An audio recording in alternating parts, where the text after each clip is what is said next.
Well, see the way the question is asked and also the way normally it's addressed is, people think there is something called as negative thought and positive thought. They want to remove the negative thoughts and have only positive thoughts. For such people, I would ask them to just experiment for 10-15 seconds. Let them forcefully remove one thought from their mind. For example, next 10 seconds, just don't think of a monkey.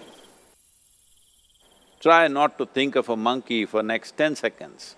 You will see you will be full of monkeys. So what I'm saying is, this is the nature of your mind, because in this mind, all the three pedals are throttle. There is no brake, there is no clutch. Whatever you touch, it will only go faster. In this kind of mind, people have been taught from moral teachers and religious teachers, do not think about bad things. Well, since then it's been a full-time job. So there is no way you can handle the mind like this. This doesn't need any great enlightenment. If you spend 2 minutes with your eyes closed, you will realize you cannot do anything forcefully with this mind. So, I want to remove negative thoughts. Do not ever go in this direction, because what you want to remove will become your quality. Always you will be on it. So what should I do? The thing is this, without understanding the fundamental mechanism of this mind, because our mind, human mind, is the most sophisticated computer on the planet.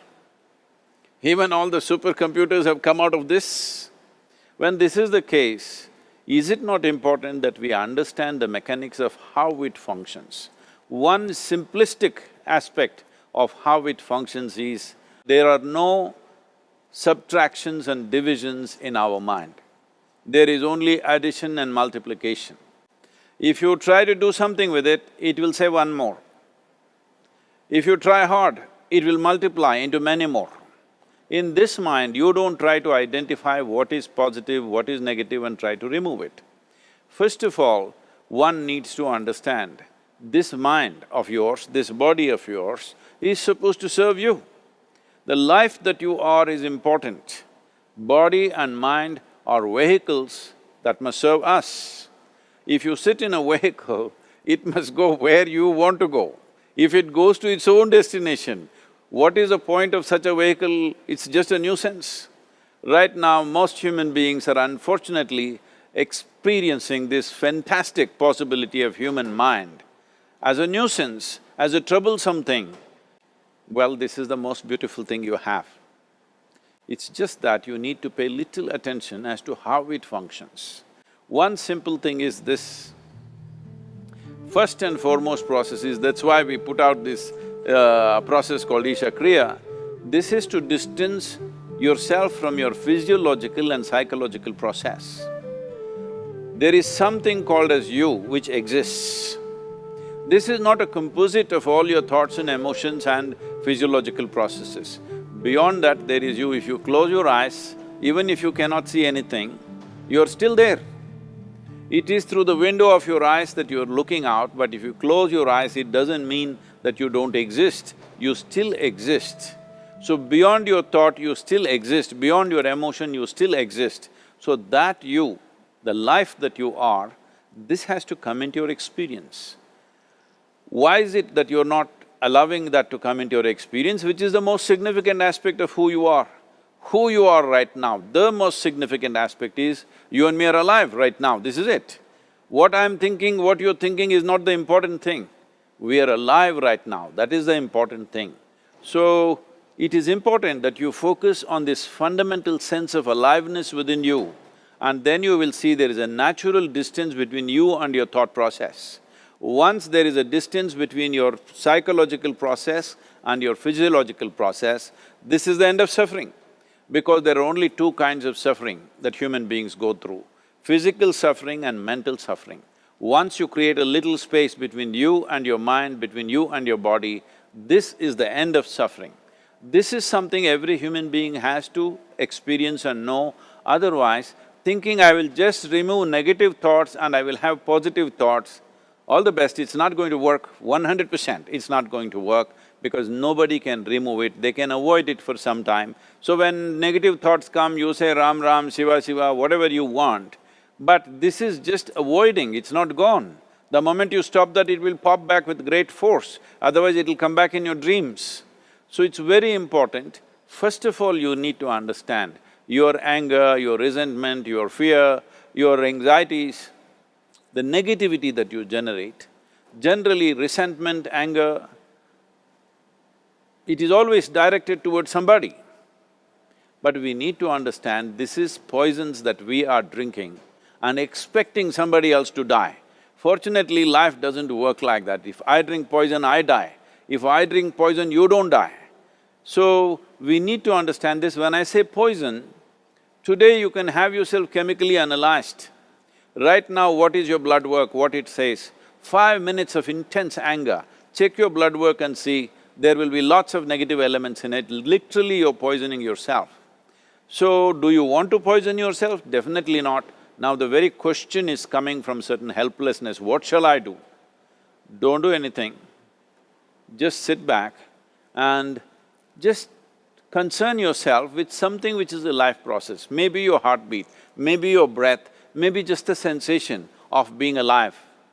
Depending upon how sensitive or how perceptive you are, accordingly, find something.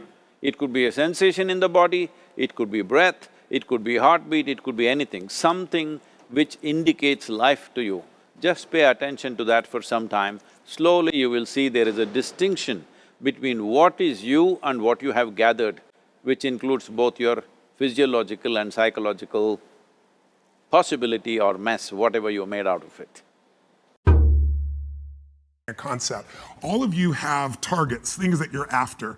If you're gonna get a new result, if you're gonna grow your business, if you're gonna be able to support your mom, if you're gonna get rid of the anxiety, if you're gonna be able to overachieve and not have all that fear inside of you, you obviously need to get a new result. You're gonna have to get new action. We all know that. You don't get new results with old actions, doing the same thing. Exactly. What human beings can do, this is a human being, believe it or not, I majored in art. What human beings can do is amazing. What they will do is usually disappointing. It's not because we're not capable of it, it's because we don't have new actions because we get in certain emotional states that dominate us, like anxiety, like fear of failure, right? Like the fear of the loss of your mother as an example. So if you're in a state of fear, you're gonna behave very differently and get very different results, that's what that means right there, than if you were in a place of being courageous or bold or warm or connected or playful, any of those. So the most important key to changing your life in any situation is to change results, you gotta change behavior, but to change behavior, you gotta change the emotional state you're in. Now, how do you do that when you don't feel like it, right? Or it feels overwhelming? There are two ways, and I've done this with the greatest athletes in the world, I've done this with 4 different presidents of the United States, I've done it with billionaire clients. All you have to do to change your state is not try to think your way there, like I'm happy, I'm happy, I'm happy, and do a bunch of affirmations. Your brain's gonna go, BS, you are not happy, right? What you need to do is make a radical change in the way you use what we call your physiology. It's a big word, it just means the way you use your physical body.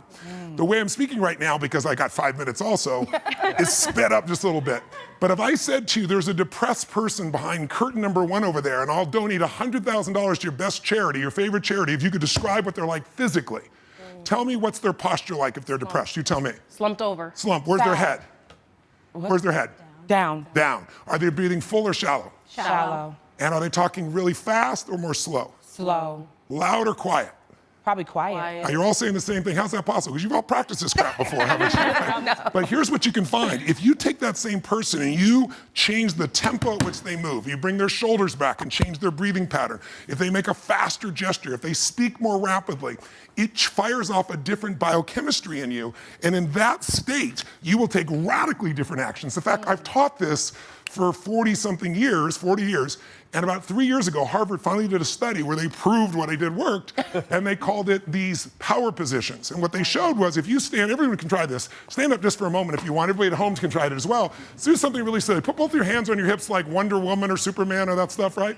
If you stand like this and you breathe deep for just 2 minutes, what the science found was that you will absolutely increase your testosterone by 20%, man or woman. You'll drop your cortisol, which as you know is the stress hormone, by 22%, and you're 33% more likely to take action if you wouldn't have before because fear would have stopped you. Now, I don't have people just stand like this. I have people move, use their voice, make radical changes in their bodies. You can have a seat just to get a feel. I know we're short on time, but you can try it later and you'll feel it after 2 minutes. Or, somebody who's, puts their arms back like this and their feet up, that'll produce the same state. It produces more certainty in you. And that certainty gets you to take different actions. So if you are in a situation, you think of the worst scenario, your mom dying, no, my business goes under, I never achieve at the level I need to, all the things I have anxiety about, the minute you focus on them, you go into those states of fear, and then you behave fearful, and you get lousy results. And when you get lousy results, what does it do to your brain? You go, see, I told you I couldn't do this. It becomes this negative loop. So how do we break out of it? We change our focus by asking better questions. Everybody in this room can try this. Just right now, answer this question in your mind. What is it in your life that you're proud of? If there's something you could feel really proud of right now by focusing on it, your children, yourself, something you accomplished, you did, how many can think of something you could feel proud of? And I don't mean fake pride, ego pride, like where you're making things up. I mean, well, you really did something you're proud of. Yeah. Good. Right now, close your eyes and focus on how it feels when you're really proud. Focus on that moment you're proud of. How do you breathe when you feel really proud? And if you're a little kid, what happens to your face when you're really proud? You don't hide it, right? There's that big smile on your face. Raise your hand if you can feel these feelings right now. Everyone here, just say I if you got it. I. Awesome. Try one more real fast. Think of something that you could be really grateful for or excited. Pick either one. Something you could be grateful for, a person, a moment, or something if you wanted to that you could be excited about. Let's use excited for a moment. Okay. How many could think of something in your life that if you focused on it, you could feel excited? All right? Close your eyes. And just for a moment, all we're doing is changing your focus. Focus on what could excite you. Feel like it's really happening. Your mom's healing, you break through in the business, you're achieving the level you want. Anxiety is rid from my life. I'm on charge, I'm on top of it. How do you breathe when you feel really excited? And then try this. When you're a little kid, you probably made noises, the hell of it, until people told you not to. Make a noise of excitement, a sound of excitement. Go ahead in your bodies, all of you. Do it again, do it again. One more. Open your eyes. How many feel that feeling in your body right now? Yeah. So if we change the state you're in, just by changing our focus or the way we use our bodies, strongly. Now, if you say, I'm gonna change my body, like I have people do firewalks sometimes or skydiving, and you go, they're scared, and they go, Mr. Robbins said that I should change my physiology, okay? Oh shoot, it didn't work. It's gotta be a radical change, right? Here's my question for all of you. If you focus on what you want, life has probabilities, there's no guarantees, but you increase them when you change your state. And that's really what this is all about. Learning to change your body and learning to change your focus. And I'm gonna invite all 4 of you to seminars you'll experience this for 4 days. Don't forget to like and subscribe Chanel for more videos.